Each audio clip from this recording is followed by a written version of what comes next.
Randy Hicks individual who is on Medi-Cal and who has gone through all these issues that they've talked about, is trying to get in coverage and trying to get your questions answered. One-stop shop, very good idea. Gary Passmore, Congress of California Seniors in support. Betsy Imholtz, Consumers Union, also in strong support of this bill. Thank you. Any more support? Is there opposition?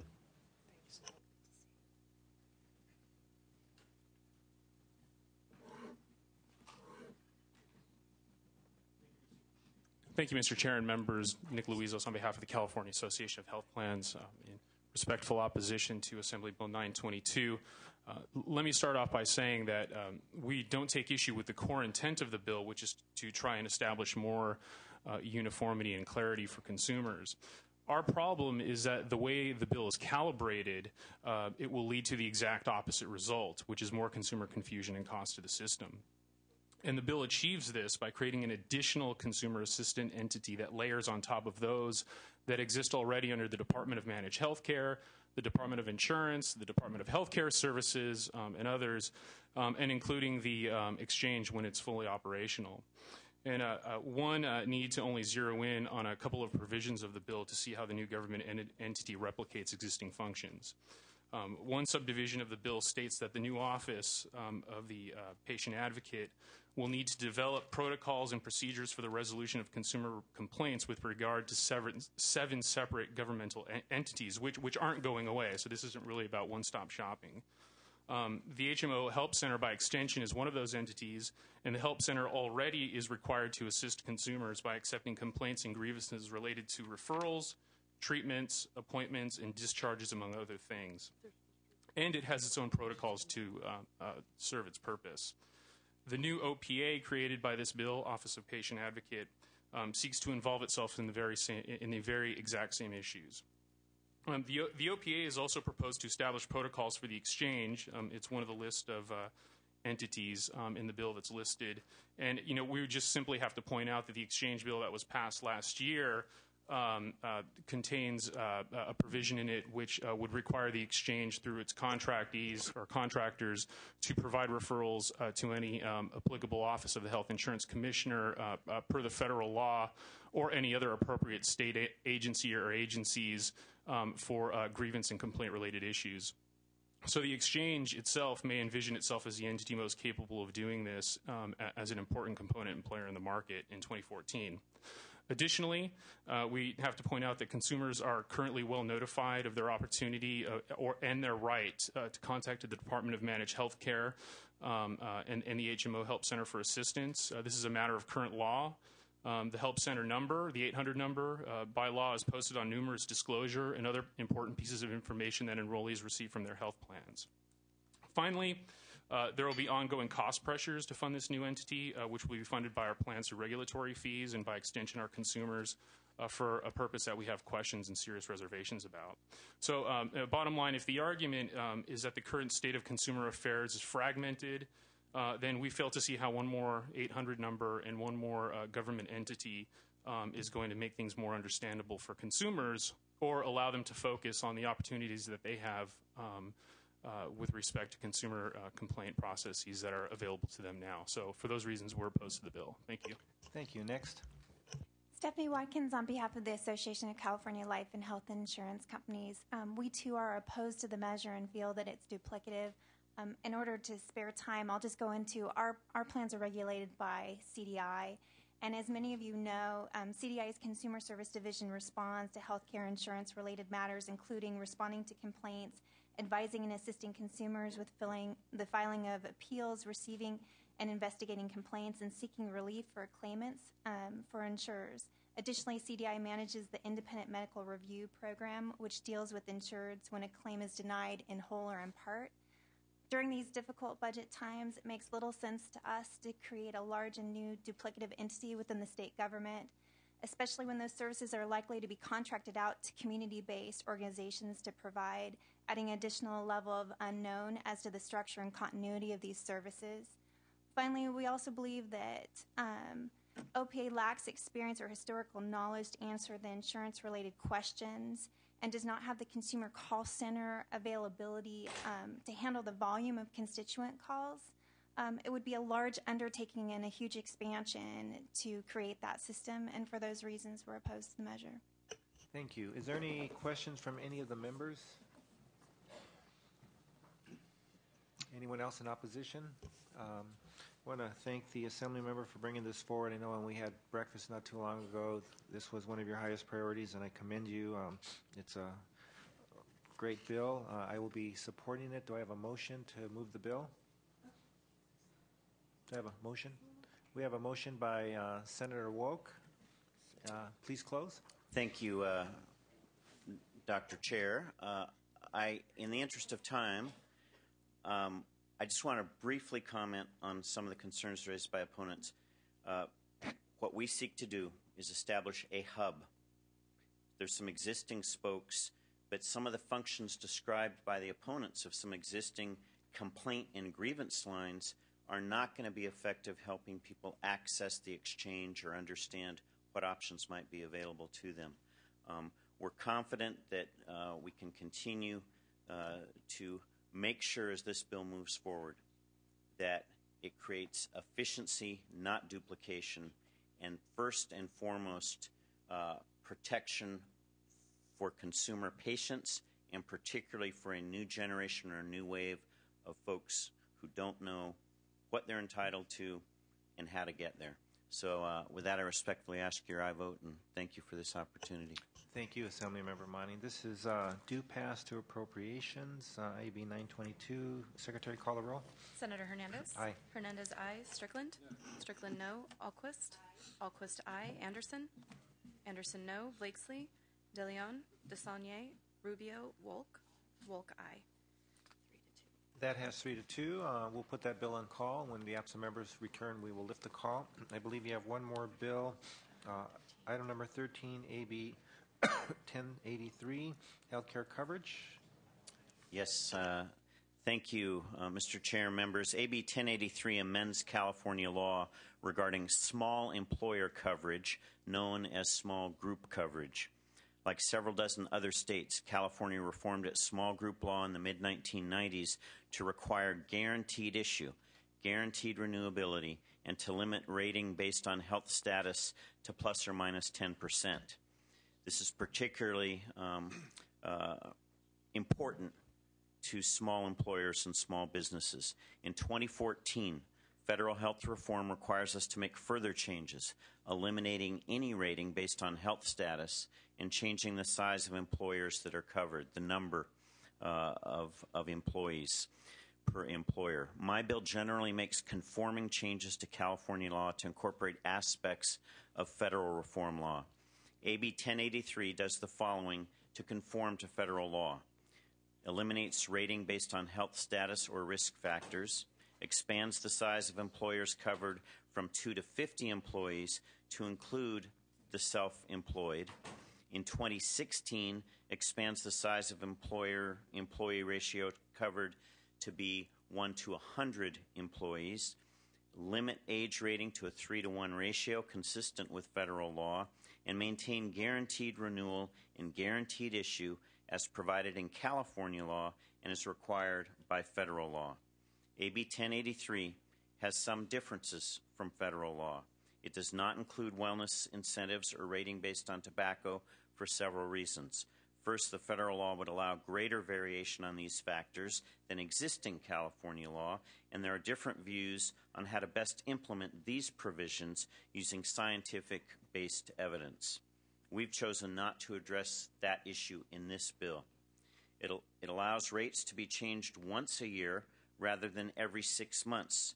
Insurers are hiking rates multiple times a year in the individual market, and this seems an important protection for small business owners who need stability in planning their annual budgets. To conclude, 3.4 million people in California purchase health insurance in the small group market. Millions more could gain access to coverage either through the exchange or in the private small group market. This bill is intended to make necessary changes to California's laws to the federal law while maintaining protections that in some cases are stronger than the federal law. I ask for your aye vote, and with the chair's permission, would like to present witnesses in support. Thank you. Please proceed. Beth Capel on behalf of Health Access California. We're pleased to co-sponsor this measure. California has well-established law with respect to the rules in the insurance market for small employers. This bill makes relatively modest changes to that law in order to bring it into conformity with federal law. Because we have such well-established rules, this is an evolution in market rules for California in 2014. We believe it's important to do this bill this year to allow the regulators time to go through the normal regulatory process and to allow the insurers and health plans time to come into compliance in advance of 2014. And with that, we would ask for an aye vote. Thank you. Next. David Chase for Small Business Majority. We are proud to co-sponsor this bill along with Health Access California. Just want to echo the previous comments and say that healthcare costs continue to be the top concern of small business owners, and this bill will directly address that issue. Gary Passmore with the Congress of California Seniors in strong support. Juan Thomas with the California Medical Association in support of the bill. Randy Hicks, an individual who has a friend of mine who is trying to buy health insurance in a small market, and so he's has real problems with this. So this would really help him. Ana Quiros on behalf of the Latino Coalition for a Healthy California, a member of the Latino Health Alliance, in support of this bill. Thank you. Anyone in opposition?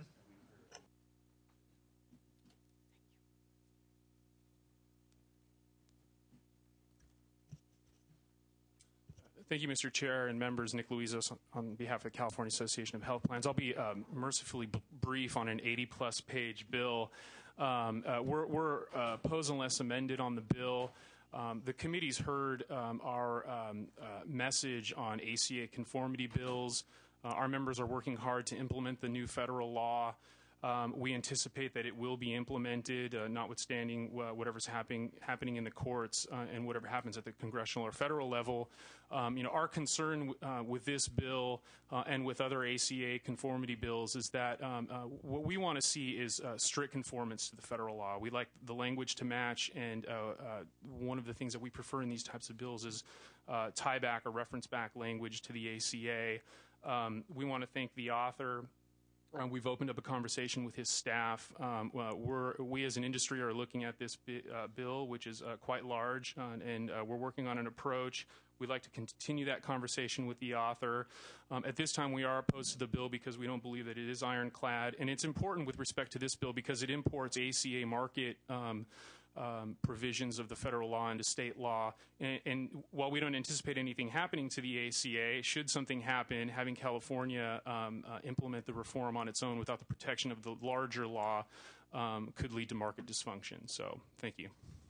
Thank you. Next. Stephanie Watkins on behalf of the Association of California Life and Health Insurance Companies. We too would like to thank the author and his staff for being open to dialogue to ensure that our members are comfortable with the language and that does tie back strictly to federal conformity. We're currently in the process of trying to work with our plans to draft up amendments that we can share with the author and sponsor, and hope to come to a meeting of the minds. Thank you. Thank you. Is there any questions from any of the members? Senator Romani, I understand you have some amendments in mock-up form we have here. You didn't mention that you'll be amending those in appropriations. Is that correct? Yes, thank you for mentioning that, Mr. Chair. They're minor technical amendments. We do anticipate, based on our ongoing conversations with some of the opponents, potentially having other amendments, so our preference is to incorporate them at one time. But correct. I do want to thank your staff and the analysis and for their work helping us get it to this point. We have a motion to move the bill, Senator Wolk, and I'm just clarifying whether we're going to be amending it here or in the next committee. Can you hold on for a second?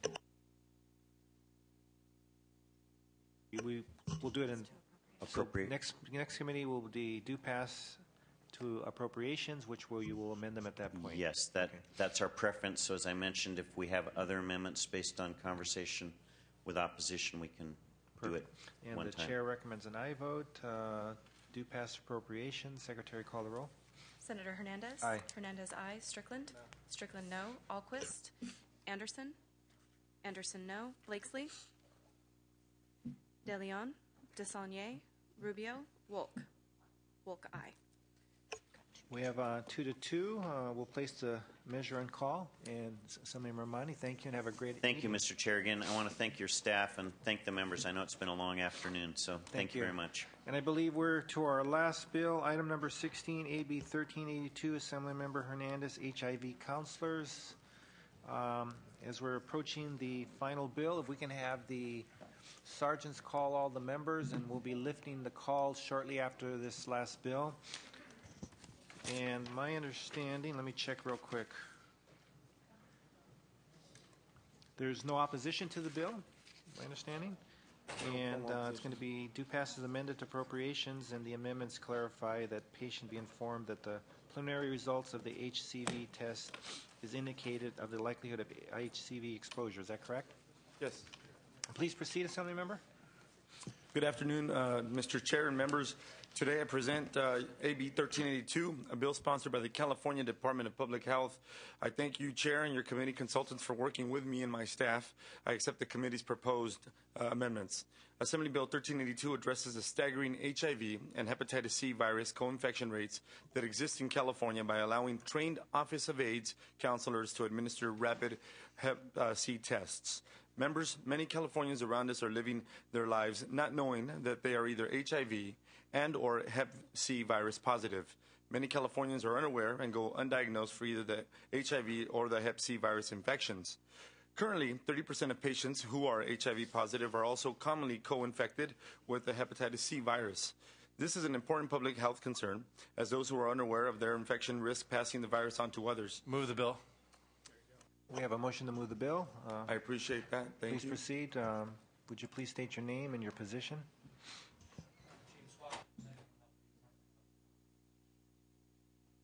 Rachel McLean, California Department of Public Health, in support. Kathy Mossberg, San Francisco AIDS Foundation, in support. Donna Seitz, representing the Los Angeles County Board of Supervisors, in support. Thank you. Any opposition? I guess we do.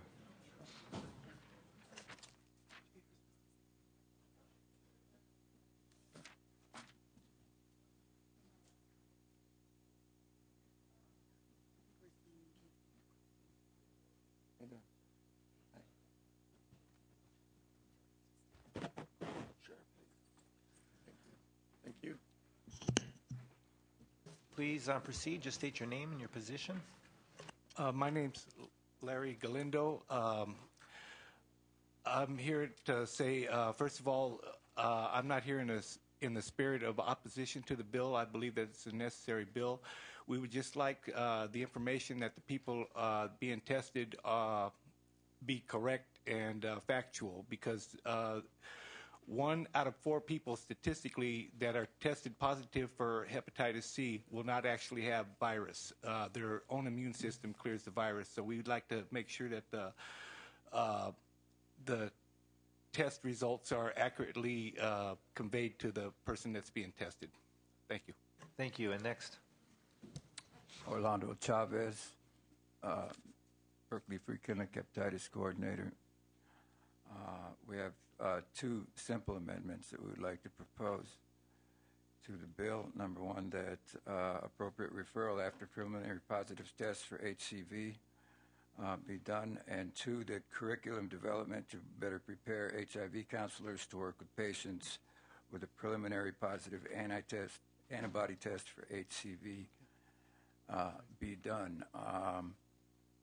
I had some concerns about the bill because as a hepatitis counselor and a basic 1 and 2 HIV counselor, I work with both hepatitis counselors and HIV counselors on a daily basis, and they have asked me to train them. They do not feel adequately prepared to administer these tests at this time.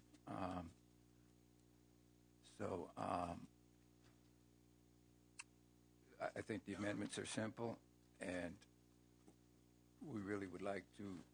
We were encouraged by the meeting in Assemblyman Hernandez's office this morning and I would like to ask him to work with us in the spirit of cooperation, because we really would like to see the bill pass.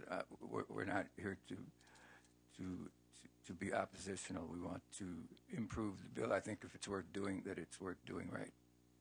Thank you. Next. My name is Mike Baldwin. I'm a hepatitis C peer educator, and I share the same concerns that I really don't want 25% of the people that get a positive test to be told they have hepatitis C when they actually don't, because that, to tell someone they have a life-threatening disease when they don't is just, it's immoral to me. But I want the bill passed because we need to get people tested. There's a lot of people that don't realize they have it. Next. Hi, I'm Peter Howe, and I'm a hepatitis C peer educator. And in the interest of time, I would just like to echo the sentiments of my colleagues. Thank you. Next. I'm Tom Baldwin. I'm a peer educator at Oasis Clinic in Oakland, and I would also like to echo the same thing. Okay. My understanding is from your comments that I think part of your concerns have been already addressed in the current amendments. The only thing that I don't think has been the referral, because we haven't had an opportunity to analyze this. I won't be taking a position on it. The only thing at this time that I can ask is if the author is willing to work with you when they move to appropriations, but that's his call. So I'll leave it up to the author, unless he's willing to take any amendments, but that's his, I would just recommend that you work with him from this point on. Yes, Mr. Chairman, you have my full commitment. We are more than happy to continue moving forward in a way as we have in the past, working with all stakeholders and community advocates to make it a better bill. We've taken the amendments as advised by your committee, and we're hopeful that we'll be able to address the concerns shared here today as well. Okay, do I have a motion? Oh, Senator Strickland already moved it. Sorry, I didn't hear that. We have a motion do pass as amended to appropriations. The chair will be recommending an aye vote. Secretary, call the roll. Senator Hernandez. Aye. Hernandez, aye. Strickland. Aye. Strickland, aye. Alquist. Alquist, aye. Anderson. Aye. Anderson, aye. Blakesley. Aye. Blakesley, aye. De Leon. Aye. De Leon, aye. Desaulnier. Aye. Desaulnier, aye. Rubio. Wolk. Wolk, aye. We have 8-0. Senator Rubio is absent, and all present members voting, and that bill is out. Thank you, Assembly Member. Thank you, Mr. Chair. Thank you, Senators. Thank you. Okay, we're going to lift the call for all the remaining bills. Can I have everyone's attention? Okay, we're going to start off with item number 2, AB 412. Williams, Emergency Medical Services, due pass to Public Safety. Call the its current vote is 5-0. Call the absent members. Senator Blakesley. Aye. Blakesley, aye. De Leon. Aye. De Leon, aye. Desaulnier. Aye. Desaulnier, aye. Rubio. That has 8-0. That bill is out. We have item number 3, AB 415, Logue, Healing Arts, due pass to Business and Professions and Economic Development. The current vote is 3-0. Call the absent members. Senator Alquist. Aye. Alquist, aye. Blakesley. Aye. Blakesley, aye. De Leon. Aye. De Leon, aye. Desaulnier. Aye. Desaulnier, aye. Rubio. Wolk. Wolk, aye. That has 8-0. All members present. That bill is out. Item number 7, AB 714, Atkins, healthcare coverage, due pass to judiciary. The current vote count is 2-2. Call the absent members. Senator Alquist. Aye. Alquist, aye. Blakesley. Blakesley, no. De Leon. Aye. De Leon, aye. Desaulnier. Aye. Desaulnier, aye. Rubio. That vote is 5-3. All members present, and that bill is out. Item number 9, AB 792, Bonilla Healthcare Coverage, California Health Benefit Exchange, due pass to judiciary. Current vote 3-2. Call the absent members. Senator Blakesley. No. Blakesley, no. De Leon. Aye. De Leon, aye. Desaulnier. Aye. Desaulnier, aye. Rubio. That vote count is 5-3, and that bill is out. Item number 11, AB 922, Monning Office of Patient Advocate, due pass to appropriations. Current vote is 3-2. Call the absent members. Senator Blakesley? Blakesley, aye. De Leon? Aye. De Leon, aye. DeSaulnier? DeSaulnier, aye. Rubio? That vote count is 6-2, and that measure is out. Item number 13, AB 1083, Monning Healthcare Coverage, due pass to appropriations. Current vote count 2-2. Call the absent members. Senator Alquist? Alquist, aye. Blakesley? De Leon? Aye. De Leon, aye. DeSaulnier? Aye. DeSaulnier, aye. Rubio?